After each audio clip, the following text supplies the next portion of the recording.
Exercise 5 के इस video में मैं आपको बताना चाह रहा हूं वंशागति का क्रोमोसोम सिद्धांत। एक्चुअली जिस समय मेंडल साहब प्रयोग कर रहे थे उस समय क्रोमोसोम का खोज नहीं हुआ था, लेकिन उन्होंने जिस तरह के कारक का इस्तेमाल किया, जो आप एलील्स कहते हैं, उनको उन्होंने कारक सिंबॉलिक किया था। उसको आप मेंडेलियन कारक कहते हैं, फैक्टर कहते हैं। मेंडल के द्वारा फैक्टर कहा गया। लेकिन इसी शब्द को एक साहब आए जॉनसन, जिसका मैंने पहले भी चर्चा किया था। जॉनसन साहब ने इसी कारक को, इसी फैक्टर को नाम दिया था जीन। याद रखेंगे, पहले भी मैंने समझाया था। 1909 ईस्वी में जॉनसन ने मेंडेलियन कारक का जीन शब्द से बोध किया था। तो फिर जब क्रोमोसोम का खोज हुआ तो दो साइंटिस्ट थे, एक थे सटन और एक थे बॉवेरी।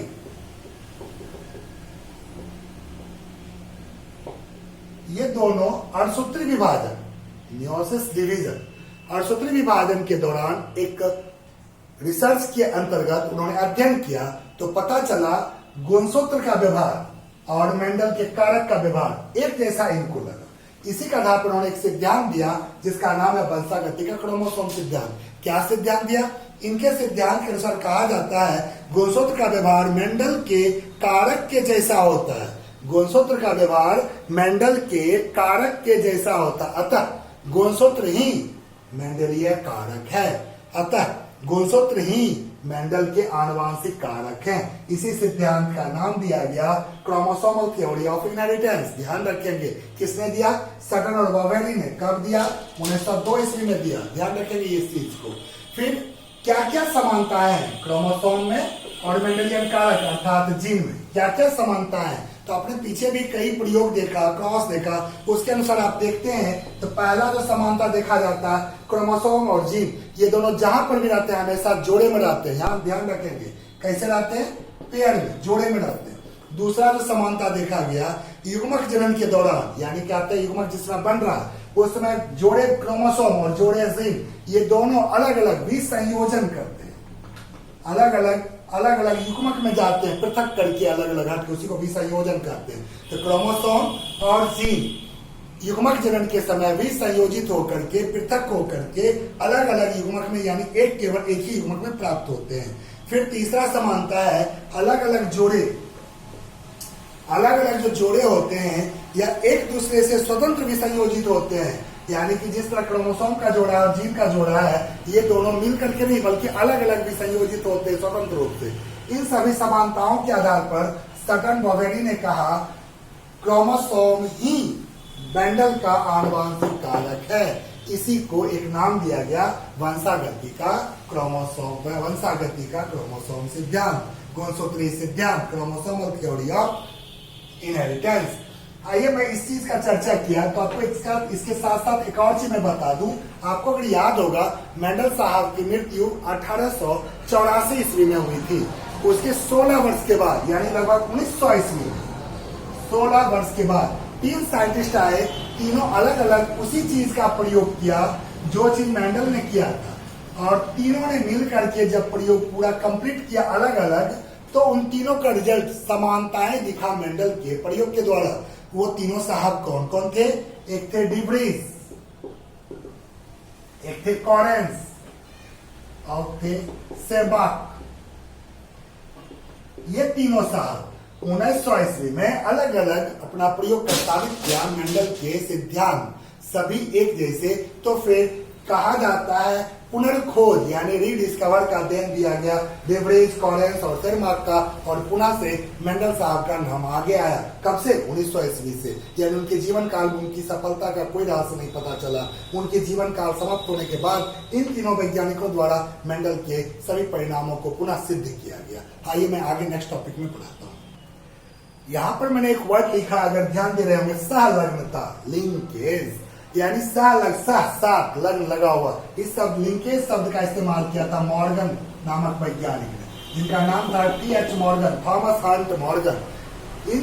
इस वैज्ञानिक ने, मॉर्गन साहब ने, ये कहा था कि जीन जो होते हैं, यानी कि जीनों द्वारा एक साथ वंशागति होने तथा संतति में अपने पैतृक सहयोग को बनाए रखने। यहाँ ध्यान रखेंगे जीन जो होते हैं जोड़े में, उनमें एक लक्षण होती है एक ही साथ वह वंशागति होने, एक स्थानांतरण होने, जीनों द्वारा एक साथ वंशागति होने तथा पैतृक सहयोग को बनाए रखने की प्रक्रिया को एक नाम दिया गया सहलग्नता। इसके साथ साथ मैं बताना चाहता हूं एक ही गुणसूत्र पर स्थित उन जीनों को जो एक साथ वंशागति होते हैं उसे सहलग्न जीन कहेंगे। उसे क्या कहेंगे? सहलिंक्ड जीन कहेंगे, सहलग्न जीन कहेंगे।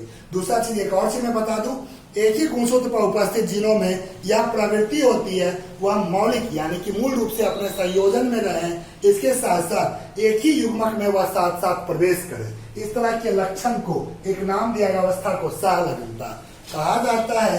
मॉर्गन साहब के द्वारा कई तरह के निष्कर्ष निकाले गए, उनको एक एक करके मैं बताता हूं। सबसे पहला कहा जाता है जीन या गुणसूत्र। जीन कहां पर स्थित होते हैं? गुणसूत्र पर। याद रखेंगे जीन का स्थान कहाँ है? गुणसूत्र पर। तो जीन जो गुणसूत्र पर रहता है रेखीय क्रम रहता है, यानी कि इस तरह से गुणसूत्र है, इस तरह से अरेंजमेंट होता है जीन का, रेखीय क्रम अरेंजमेंट रहता है। पहला निष्कर्ष। दूसरा निष्कर्ष था सहलग्नता प्रदर्शित करने वाले जीन एक ही गुणसूत्र पर स्थित रहते हैं। ध्यान रखेंगे जब भी सहलग्न जीन जो होगा वह एक ही गुणसूत्र पर स्थित होगा। तीसरा चीज था जो समीप जितना जीन होगा, जितना नजदीक होगा, उतना ही अधिक सहलग्नता प्रदर्शित करेगा।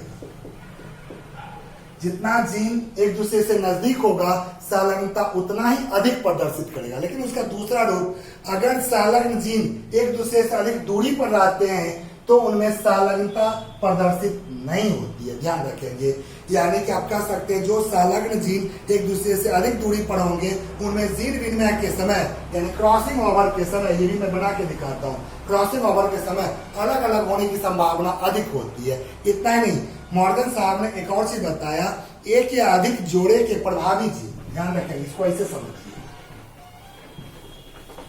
जैसे कि ये मान लीजिए गुणसूत्र का जोड़ा है, यहां पर कोड कर रहा हूं, जब ध्यान देखेंगे ए बी कैपिटल लेटर, इसी का स्मॉल लेटर ए और इसी का स्मॉल लेटर बी। यहां पर जो मैंने दिखाया है प्रभावी जीन और अप्रभावी जीन। अगर इस तरह से अरेंजमेंट है इसको कहते हैं सिस अरेंजमेंट। ध्यान रखेंगे, सिस अरेंजमेंट कहेंगे। लेकिन जब इसी को आप देखोगे गुणसूत्र इस तरह से समझा, गुणसूत्र है ए, यहां देखोगे बी स्मॉल लेटर, यहां पर देखोगे ए, यहां देखोगे बी कैपिटल लेटर। यहां पर आप देखोगे एक गुणसूत्र पर प्रभावी तथा अप्रभावी। ध्यान रखेंगे, एक गुणसूत्र पर प्रभावी तथा अप्रभावी तथा उसके दूसरे गुणसूत्र पर पुनः उसी का उल्टा यानी कि अप्रभावी और प्रभावी इस रूप से व्यवस्थित है। उस व्यवस्था क्रम को कहा गया ट्रांस अरेंजमेंट। तो दो तरह के अरेंजमेंट को इन्होंने दर्शाया मॉर्गन साहब। इस तरह से आप कहते हो क्रॉसिंग ओवर के दौरान ये भी किस तरह से आसपास अगर क्रॉस होगा इसका लक्षण इसमें, इसका लक्षण इसमें प्रवेश करता है। एक और चीज मैं बताऊं, सहलग्न समूह कभी कभी पूछा जाता है। सहलग्न समूह लिंकेज ग्रुप कभी पूछा जाता है आपसे, निकालने का तरीका भी बता दे रहा हूं।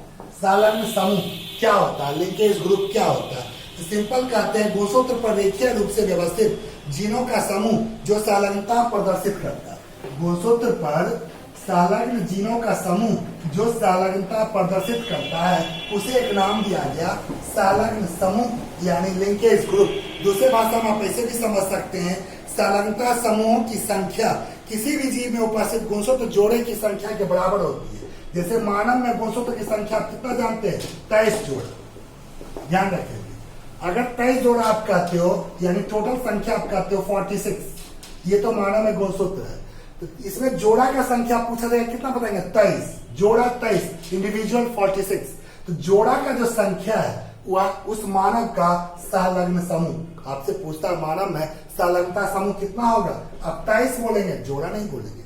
मानव में गुणसूत्र कितना होता है? 23 जोड़ा। यानी आप दूसरे भाषा में ये भी कह सकते हैं किसी भी जीव में कुल गुणसूत्र की संख्या 46 है। कुल गुणसूत्र की संख्या का अगुणित संख्या सहलग्नता समूह कहलाता है उस जीव का। इस तरह से मैंने आपको समझाया सहलग्नता समूह, सहलग्नता क्या है। नेक्स्ट वीडियो में बताऊंगा जीन विनिमय और आनुवंशिक।